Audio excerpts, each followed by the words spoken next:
মাছ মাংস থাকলেও দেখা যায় যে অনেক সময় ডাল ভাত খেতে হয়, তো যে কারণে কথাগুলো বলা। আর আজকে কিন্তু আমি হাঁড়িতে ডাল রান্না করেছি আর খেতে খুব মজা হয়েছিল। তো যাই হোক বন্ধুরা, সবাই কেমন আছো? আশা করি ভালো আছে। আর এখন থেকে ব্লগটা শুরু করছি। তো এখন কিন্তু সকাল প্রায় 8টার মতো বাজে আর মোটামুটি আবহাওয়াটা ভালো ছিল। এদিকে দেখো সকালবেলায় কত বাজার এনেছে। এখানে শশা নিয়ে এসেছে, কচি একটা সুন্দর লাউ নিয়েছে, লাউয়ের শাক নিয়ে আসছে, তারপর এখানে দেখো কচু এনেছে। তো এগুলো সবই গুছিয়ে নিয়ে চলে আসলাম আজকে বেশ কয়েকদিন পর চা খাওয়ার জন্য। অনেক গরম থাকার কারণে কিন্তু আমি কয়েকটা দিন হলো চা খাচ্ছি না, মানে ভয়ে চাটা খাচ্ছি না।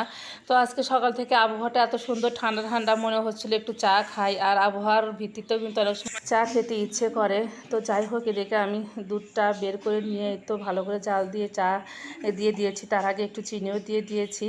তো ভালো করে জাল দিয়ে নিয়ে একটু চাটা খেয়ে নেব। তো চাটা খেলেও একটু ভালো লাগবে, যেহেতু বেশ কদিন ধরে চা খাওয়াই হচ্ছিল না। তো যাই হোক, চাটা করে এখানে আমি চাটা ভালো করে জাল দিয়ে নিয়ে তারপরে এটা ঢেলে নিচ্ছিলাম চাটা খাওয়ার জন্য।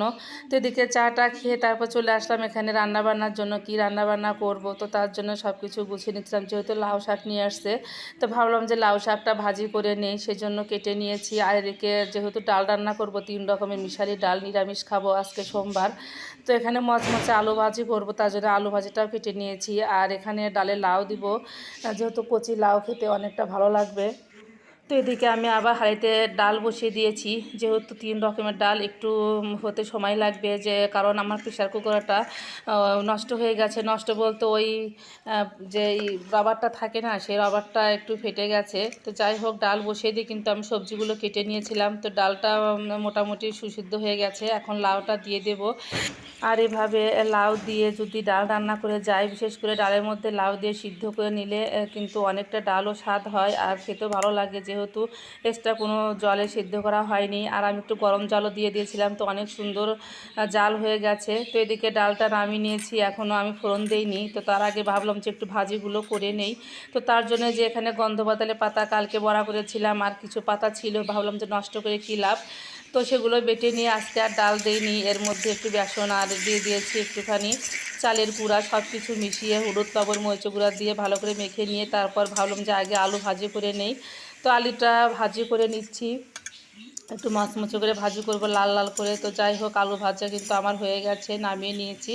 এখন আমি বড়াগুলো ভাজি করব, যেহেতু বেশি বড়া না, অল্পই হবে। আর ডালের সাথে এই বড়াটা খেতে ভালোই লাগবে। আর আমার মেয়ে কাব্য তো খুবই পছন্দ করে, বিশেষ করে ওর জন্য আমি আরও বড়াটা ভাজি করছিলাম। যেহেতু নিরামিষ খাবার, বাচ্চারা কিন্তু নিরামিষ খাবার সচরাচর খেতেই চায় না। তো কি করা, আবার ওদের জন্য আবার আমিষ টামিষ করা ভালো লাগে না। তো যাই হোক বন্ধুরা, তো এদিকে আমি বড়াগুলো কিন্তু সুন্দর করে একটু মচমচে করে ভাজি করে নিয়ে তারপর নামিয়ে নিয়েছি। তো এরকম নিরামিষ দিনে দেখা যায় যে অনেক রকম পদ করতে হয়। মাছ মাংস হলে হয়তো 2-1টা পদ হলেই হয়ে যায়, যেহেতু মাছ মাংসটাই বাচ্চারা বেশি পছন্দ করে। আর নিরামিষ হলে দেখা যায় যে বেশ কয়েকটা পদ করতে হয়, কিন্তু খেতে ভালোই লাগে, খারাপ লাগে না। আমি তো বেশি পছন্দ করি। তো যাই হোক, এদিকে সব ভাজি ভুজি শেষ করে তেল ছিল কড়াই, সেই তেলে কিন্তু আমি 5 ফোড়ন দিয়ে এই তো ডালটা একটু ফোড়ন দিয়ে নিলাম। আর ডালের মধ্যে কিন্তু ফোড়নের সময় আমি একটুখানি আদা বাটাও দিয়ে দিয়েছিলাম, তারপরে একটু চিনি দিয়ে দিয়েছি। তো সুন্দর করে জাল দিয়ে ডালটা নামিয়ে নিয়েছি, দেখতে কিন্তু খুবই সুন্দর হয়েছে। এদিকে আমি দেখো কালকে টক ছিল, আর টকের মধ্যে কালকে একটু চিনি কম হয়েছিল বলে সবাই একটু কমই খেয়েছে। তো ভাবলাম যে আজকে একটু চিনি দিয়ে ভালো করে জাল দিয়ে নামিয়ে নেই। তো এদিকে আবার এই শাকগুলো ভাজি করব, তো এই জন্য কালো জিরা আর মরিচ ফোড়ন দিয়ে নিলাম, তারপরে শাকটা দিয়ে একটুখানি হলুদ লবণ দিয়ে ভালো করে নাড়াচাড়া করে একটু ঢেকে দেবো। যেহেতু এমনিতেই কচি শাক, বেশিক্ষণ সিদ্ধ হতে সময় লাগবে না, তো সেই জন্য হালকা একটুখানি জলও দিয়ে ভালো করে সুসিদ্ধ করে তারপর আমি তেল দিয়ে কুচকুচো করে ভাজি করে নেব। আর লাউ শাক খেতে ডালের সাথে বেশ ভালো লাগে। তো যাই হোক, আমার কিন্তু শাকটা সিদ্ধ হয়ে গেছে, এখন আমি ভালো করে তেল দিয়ে আবার একটু নেড়ে চেড়ে তারপর নামিয়ে নেব। তোমরা অনেকে হয়তো ভাবতে পারো যে কি এমন ভিডিও দেখতে হবে, কি দেখবো না। তো যাই হোক বন্ধুরা, এই কথাটা কখনো বলো না, কারণ ভিডিওটা বানাতে কিন্তু অনেক কষ্ট হয়। তো যাই হোক, তোমাদের কাছে একটাই রিকোয়েস্ট থাকবে যে তোমরা ভিডিওগুলো দেখবে, আর অবশ্যই লাইক কমেন্ট আর সাবস্ক্রাইব করবে, এটাই কিন্তু তোমাদের কাছে আমরা আশা রাখি। আর এই জন্য অনেক কষ্ট করে ভিডিওগুলো বানাই, আর সামনে কিন্তু তোমাদের অনেক ভালো ভালো ভিডিও দেওয়ারও চেষ্টা করব।